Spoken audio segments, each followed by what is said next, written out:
Subscribe कीजिए आपके अपने YouTube channel education for CBSE को और बेल आइकन को दबाइए ताकि आप अपने लेटेस्ट वीडियो सबसे पहले देख सकें।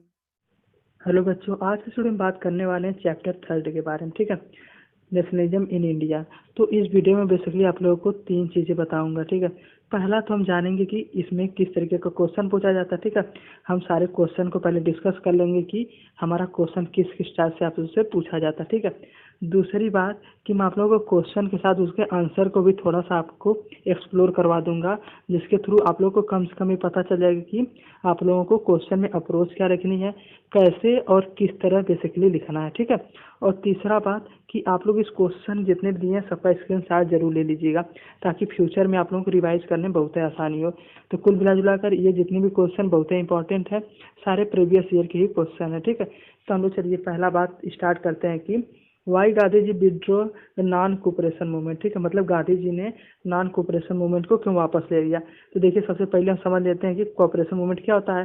बताइए आप लोग। हाँ, ये इस मूवमेंट में बेसिकली एक बात पर ध्यान दिया गया था कि गांधी जी ने कहा था कि देखिए, अंग्रेज जो हमारे देश में रह रहे हैं, ठीक है, हमारे सहायता से ही रह रहे हैं। मतलब कोई भी बिजनेस कर रहे हैं तो हम तो इन्वॉल्व भी हैं। जैसे कि मान लीजिए इंडिगो की खेती उन लोग नील बना, इंडिगो जानते हैं आप लोग। हाँ, जो नील होता है उसकी खेती भी कर रहे हैं, तो हम ही लोग प्रोड्यूस कर रहे हैं और हम ही लोग बेसिकली दे रहे हैं। तो कुल मिला जुला कर हम ही लोग तो उनको व्यापार में उनका हाँ कंट्रीब्यूशन कर रहे हैं। ठीक है, तो उसी प्रकार अगर हम उनका सारा हेल्प करना बंद कर दें और उनकी आर्मी में जाना बंद कर दें, तो खुद ही अपने आप वो लोग यहाँ से चले जाएंगे। ठीक है, तो यही नॉन कोऑपरेशन मूवमेंट में बेसिकली यही था कि हमें अंग्रेजों का कुछ सहयोग नहीं करना है, बल्कि उन्हें असहयोग करना है, उनका कोई भी काम नहीं करना है। ठीक है, तो इन्होंने वापस क्यों ले लिया इस मूवमेंट को। देखिए, पहला रीज़न तो यही था कि देखिए पहला रीज़न था कि जितने भी उनके लीडर थे, मतलब जिस गांधी जी के अंदर में जितने भी लीडर थे, वो ज़्यादा ट्रेन भी नहीं थे, मतलब कि कैसे हैंडल करना है।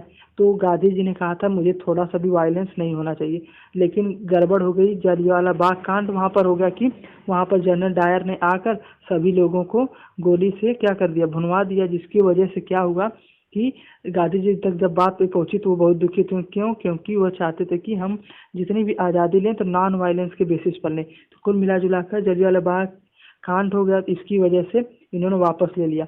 और लास्ट बात ये थी कि उतना इस जो मूवमेंट था ना उतना पॉपुलर हुआ नहीं, जिसके कारण इन्होंने ले लिया। तो इन्होंने पहले सोचा भैया एक काम करते हैं, सबको पहले ट्रेन करेंगे तो उसके बाद हम मूवमेंट करेंगे। तो कुल मिला जुला कर 3 रीजन था। पहला रीजन था कि गांधी जी नहीं चाहते थे कोई वायलेंस हो, लेकिन जलियांवाला बाग कांड की वजह से क्या हुआ, काम गड़बड़ हो गया। और तीसरा बात कि सभी लोगों को सोचा गांधी जी ने कि पहले ट्रेन कर दिया जाए कि कैसे करना है और किस तरह हमें लीड करना है। तो कुल मिला जुला कर यही 3 रीजन था। ठीक है, समझ में आया आप लोगों को। बहुत आसान, जिन बच्चों को नहीं समझ में आ रहा है एक बार वीडियो दोबारा जरूर देख लीजिएगा। ठीक है, तो अगला हम बात करते हैं कि हमारा जो सत्याग्रह था बेसिकली उसकी क्या थीम थी। तो देखिए, सत्याग्रह मतलब जैसा कि नाम ही से लग रहा, सत्य के लिए आग्रह, मतलब कि ट्रुथ को फाइंड करना। तो कुल मिला जुला कर गांधी जी का ये वाला कंसेप्ट कब आया कि देखिए हमें कोई भी काम करना है बिना नॉन वायलेंस करना, मतलब कि कोई भी बिना नॉन वायलेंस ही करेंगे हम लोग।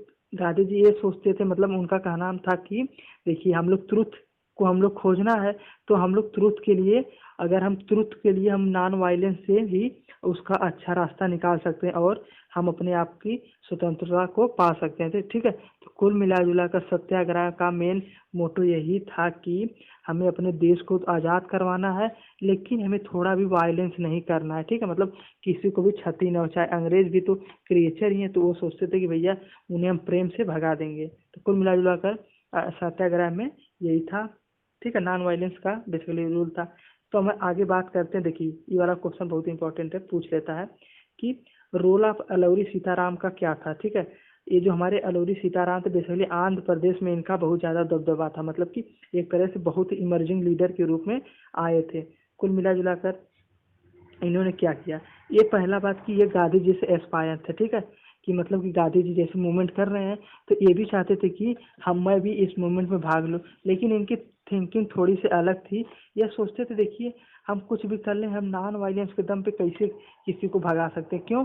क्योंकि देखिए ये जो सोचते थे, जो ब्रिटिश थे, हमेशा क्या बंदूक लिए रहते थे और हमेशा किसी को भी पट्ट से मार देते थे। कुल मिला जुला कर ये सोचते थे जब वो लोग वायलेंस कर रहे हैं तो हम लोग को भी वायलेंस करना चाहिए। क्यों? क्योंकि ये सोचते थे कि हाँ लोहे को लोहे से ही काटेंगे। तो कुल मिला जुला कर इनकी यही मानसिकता थी, मतलब कि इनका यही फिलॉसफी थी। ठीक है, तो आशा करते हैं ये भी समझ में आया होगा। ठीक है, अगर आ रहा है समझ में तो चैनल सब्सक्राइब कर लीजिए। तो हम लोग बात करते हैं फोर्थ वाले में कि हमारा जो इसमें पूछ बेसिकली कि हमारा जो नेशनल मूवमेंट था उसका फर्स्ट वर्ल्ड वार पर क्या प्रभाव पड़ा। ठीक है, मतलब देखिए फर्स्ट वर्ल्ड वार हुआ। ठीक है, तो वहाँ से ये बातें सभी लोगों को पता चली। देखिए जब अदर हमारी कंट्रीज जो है, मतलब अदर जो कंट्रीज हैं वह अपने फ्रीडम के लिए स्ट्रगल कर रही हैं तो हम लोग क्यों नहीं करें। तो कुल मिला जुला कर यहाँ से रिवॉल्यूशन का सभी लोगों के अंदर मोटिवेशन जगा। देखिए मैं आपको एग्जांपल देता हूँ। मान लीजिए आप लोग कोई चीज सामान खरीद रहे हैं। ठीक है, कोई 2 रुपए में खरीद रहा है, कोई 5 रुपए में खरीद रहा है। ठीक है, तो ये जो 5 रुपए वाला खरीद रहा है वो क्या सोचे कि भैया इसको क्यों सस्ता मिल रहा है। तो कुल मिला जुला कर ये नहीं कहेगा कि काहे उसको 2 रुपए में दे रहे हैं हमें 5 रुपए में। तो इसी प्रकार रिवॉल्यूशन हुआ कि जब अंग्रेज जो थे, ब्रिटिश वाले थे, तो इन्होंने क्या किया कि अदर कंट्री में कमी इनकी पड़ रही थी, यानी अदर कंट्री में वीक हो रहे थे। तो इसी का फायदा हम लोगों ने भी उठाया कि जब भैया कमजोर आदमी है तो क्या करें, हम लोग भी इसी समय रिवॉल्यूशन करेंगे तो हमें आज़ादी बहुत ही आसानी से मिल जाएगी। तो कुल मिला जुला कर फर्स्ट वर्ल्ड वार का ये इफेक्ट पड़ा कि हमारा मूवमेंट और तेज हो गया।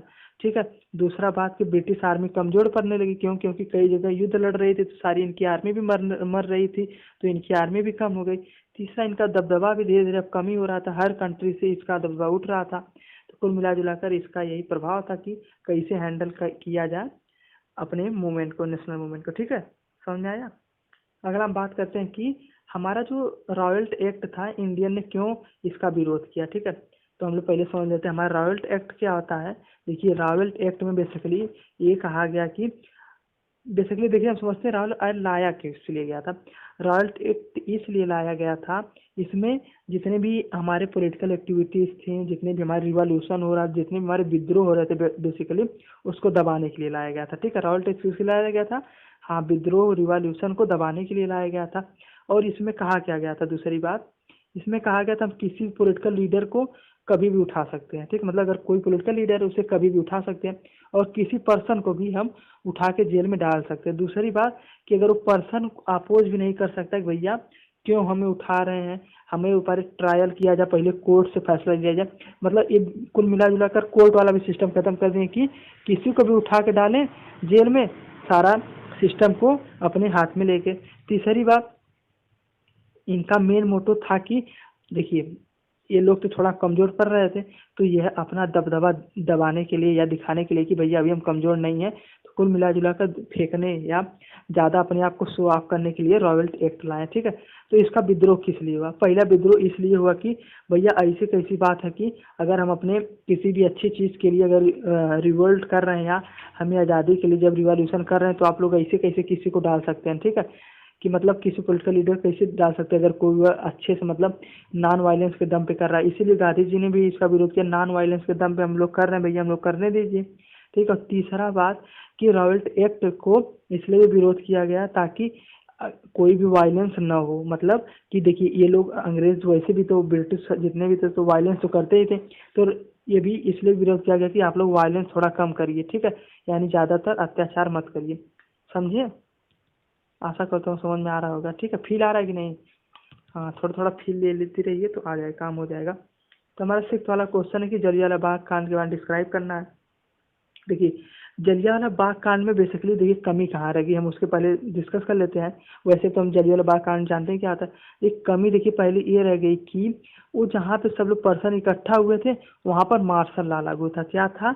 हाँ बहुत सही, मार्शल लॉ लागू था। मार्शल लॉ मतलब कि कोई भी पब्लिक गैदरिंग नहीं होगी। जिस तरह से कोरोना चल रहा है, मतलब पब्लिक हम 144 धारा लागू, मतलब ज़्यादा लोग इकट्ठा नहीं हो सकते, वहाँ पर मार्शल लॉ लागू था। लेकिन वहाँ पर जितने पर्सन पहुँचे गांव से थे तो उन्हें पता नहीं था कि भैया मार्शल लॉ लगा है, ज़्यादा लोग इकट्ठा नहीं होना है। ठीक है, और बेसिकली बच्चे बूढ़े सब थे वहाँ पे, एक तरीके से मेला देखने गए थे।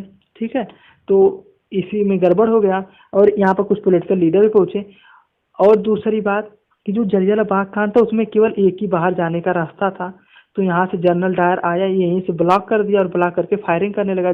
तो इसमें हमारे बहुत से लोगों की डेथ भी हो गई। तो कुल मिला जुला कर यही था जलियांवाला बाग कांड। और तीसरी बात कि ये जो जलियांवाला बाग कांड हुआ तो इसी कारण नॉन कोऑपरेशन मूवमेंट भी बंद हो गया। ठीक, हमने आगे पढ़ा था। इसी कारण ये जो जलियांवाला बाग कांड की वजह से ना बहुत ज़्यादा रिवॉल्यूशन अपनी गति पकड़ा था।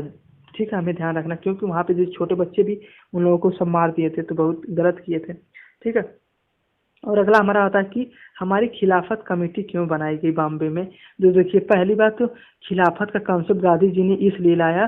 गांधी जी जानते थे कि जब तक हम हिंदू मुस्लिम को एक नहीं करेंगे, मतलब दोनों में यूनिटी नहीं होगी, तब तक भैया आज़ादी मिल ही नहीं सकती। तो कुल मिला जुला कर गांधी जी ने यहाँ पर कहा, देखिए खिलाफत मतलब जो इस्लामिक कंट्री है ना, उनका एक पवित्र ग्रंथ पवित्र पवित्र एक प्लेस है बेसिकली। तो वहाँ पर उन्होंने किया कि देखिए इंडियंस को साइकोलॉजी पे इफेक्ट डाल के सोचा कि सभी लोगों को, हिंदू मुस्लिम को एक साथ लाया जाए। तो लाने के लिए ये खिलाफत कमेटी बनी। ठीक है। तो यहाँ से खिलाफत कमेटी जब बनी तो यहाँ से जितने भी मूवमेंट थे ना बेसिकली, उसमें दोनों हिंदू मुस्लिम एक हो गए। तो वहाँ से सारे रिवॉल्यूशन करना भी आसान हो गया और आज़ादी पानी भी। ठीक है। तो आशा करता हूँ वीडियो पसंद आएगा। आप लोग इसका स्क्रीनशॉट ले लीजिएगा। ठीक है, ले लीजिए आप लोग। तो आशा करता हूँ वीडियो पसंद आया होगा। वीडियो पसंद आए तो चैनल सब्सक्राइब कर लीजिएगा। और मैंने सारे चैप्टर का वीडियो अपलोड कर दिया है। ठीक है, तो आप लोग उसे भी जाकर देखिए और अच्छा से अच्छा स्कोर करिए। ठीक है, आज के लिए धन्यवाद।